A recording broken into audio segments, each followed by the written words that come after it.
Assalamualaikum warahmatullahi wabarakatuh. Ya, di sini saya akan membuat video informasi tentang aturan dan prosedur pendaftaran PPDB tahun pelajaran 2024-2025 pada Provinsi Banten ya. Di sini kita masukkan dulu link atau lamannya ppdbbanten.go.id. Nah, di sini ada tampilannya. Di sini linknya ppdb.bantenprof.go.id. Kita klik, pilih yang pertama ini. Nah, selanjutnya akan muncul tampilan web untuk pendaftaran. Ya, pertama-tama kita akan pilih jalur pendaftaran. Di sini ada 4 jalur pendaftaran ya. Ada zonasi, afirmasi, perpindahan orang tua, dan prestasi. Prestasi dibagi menjadi 2, ada prestasi akademik dan non akademik. Kita pilih dulu yang jalur zonasi, kemudian kita pilih menu pilihan ini. Nah, di sini menu pilihan ada beranda, kemudian ada menu aturan, ada jadwal, ada lokasi, alur, pagu, ini menu daftar, kemudian menu seleksi, statistik, dan lapor diri ya. Yang pertama kita akan membuka menu aturan. Ya, pada menu aturan atau prosedur di sini aturan dan prosedur zonasi. Nah, di sini ada 2 tahap ya. Data pendaftaran atau tahap 1 itu untuk jalur zonasi, afirmasi, dan juga perpindahan orang tua, dan tahap 2 itu untuk jalur prestasi akademik dan non akademik. Di sini ada persyaratan umum. Kita pilih persyaratan umum pendaftaran. Penerimaan peserta didik baru PPDB dilakukan sebagai berikut. Di sini ada pendaftaran penerimaan peserta didik baru PPDB dilaksanakan oleh masing-masing calon peserta didik atau orang tua atau wali calon peserta didik. Jadi semua pendaftarannya secara online ya atau daring. Pendaftaran penerimaan peserta didik PPDB dilaksanakan secara daring atau luring. Ya, sekarang secara daring. Dalam hal calon peserta didik terkendala untuk melaksanakan pendaftaran secara daring, dapat melaksanakan pendaftaran secara luring di satuan pendidik yang dituju.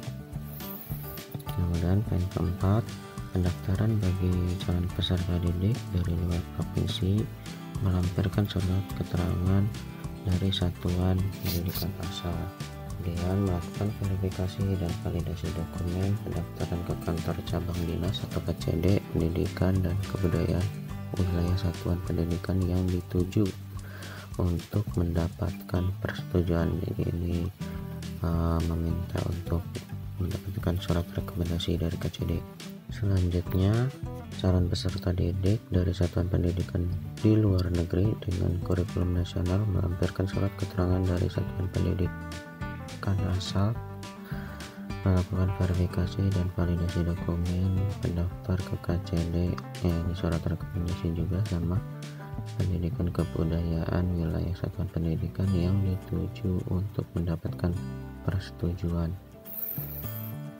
Dan keenam, calon peserta didik di luar negeri yang menggunakan kurikulum internasional diwajibkan melampirkan surat rekomendasi dari Kementerian Pendidikan Kebudayaan, Riset dan Teknologi, surat rekomendasi izin belajar dari Direktur Jenderal dan yang membidangi pendidikan anak usia dini, pendidikan dasar, dan pendidikan menengah untuk calon peserta didik baru SMA negeri, dan Direktur Jenderal yang membidangi pendidikan vokasi untuk calon peserta didik baru SMK negeri.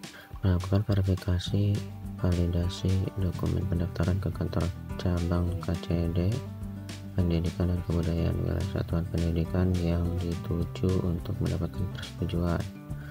Poin ketujuh, calon peserta didik lulusan pendidikan non formal jalur pendidikan di luar pendidikan formal yang dapat dilaksanakan secara terstruktur dan berjenjang, dan atau lulusan pendidikan informal, jarak pendidikan keluarga dan lingkungan yang berbentuk kegiatan belajar secara mandiri dapat mendaftar di satuan pendidik jalur formal SMA negeri dan SMK negeri. Selanjutnya kita pilih atau buka yang tahap pendaftaran.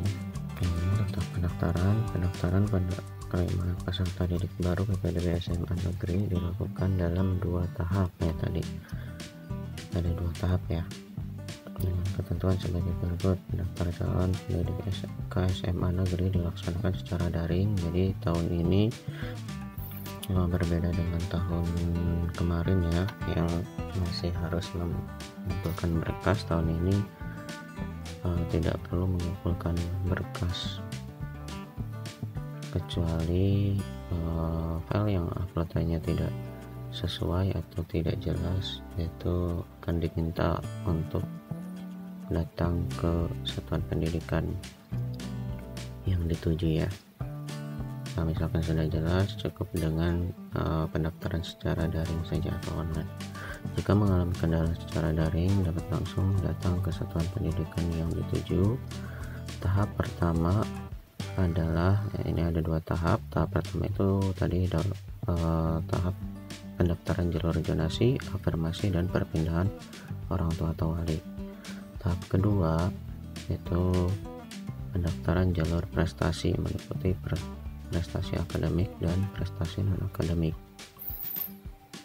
Kemudian calon peserta didik memilih 1 jalur pendaftaran penerimaan peserta didik baru PDB pada tiap tahap. Jadi pada tahap 1 itu hanya bisa memilih 1 jalur saja. Silakan kalian memilih jalur zonasi atau afirmasi atau perpindahan tugas orang tua atau wali ya, sesuai dengan persyaratan yang dapat dipenuhi pada tiap tahap, dan bisa berpindah ke jalur lain selama waktu pendaftaran masih berlangsung. Jadi di sini jika kalian masih dalam waktu pendaftaran ingin pindah jalur, itu bisa. Misalkan tadinya sudah mendaftar online di jalur zonasi, kemudian ingin pindah menggunakan jalur afirmasi, itu bisa, asalkan status pendaftarannya itu sudah dibatalkan terlebih dahulu. Contoh tadi sudah mendaftar di jalur zonasi, itu status pendaftarannya harus dibatalkan terlebih dahulu oleh verifikator dari satuan pendidikan yang dituju.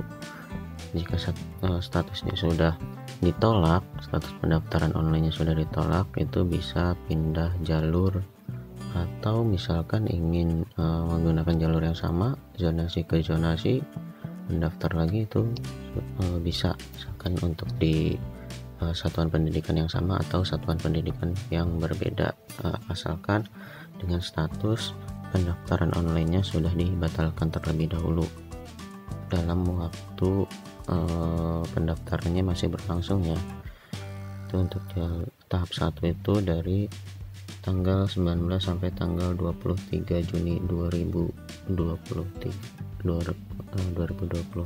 Kemudian calon peserta didik dapat memilih paling banyak 2 satuan pendidik pada tiap jalur dan tahap pendaftaran di zona yang sama. Jadi pada tiap jalur dan pada tahap pendaftaran di zona yang sama itu bisa memilih paling banyak 2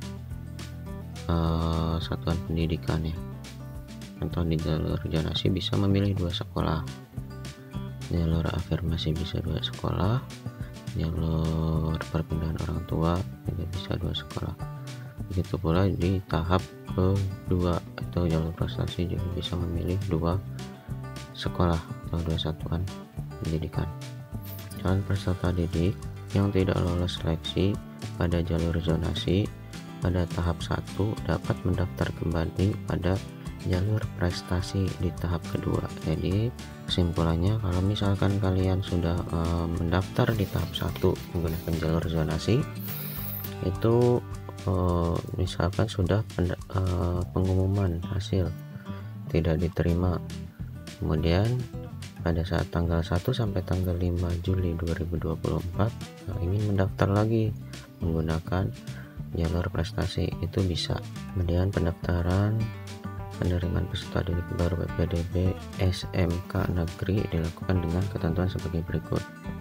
Nah, ini untuk yang jenjang SMK negerinya. Yang tidak bisa itu misalkan kalian sudah mendaftar di satuan pendidikan di jenjang SMA negeri, kemudian ingin mendaftar juga di SMK negeri, itu tidak bisa.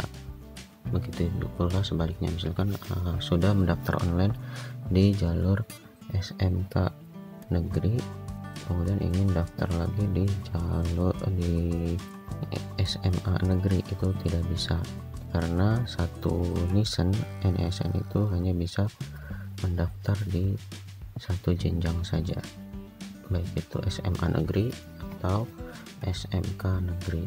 Silahkan memilih ya. Di sini untuk yang SMK negeri, pendaftaran calon peserta didik ke SMK negeri dilaksanakan secara daring atau luring, langsung datang ke satuan pendidikan. Calon peserta didik hanya dapat memilih 2 konsentrasi keahlian dalam satu satuan pendidikan.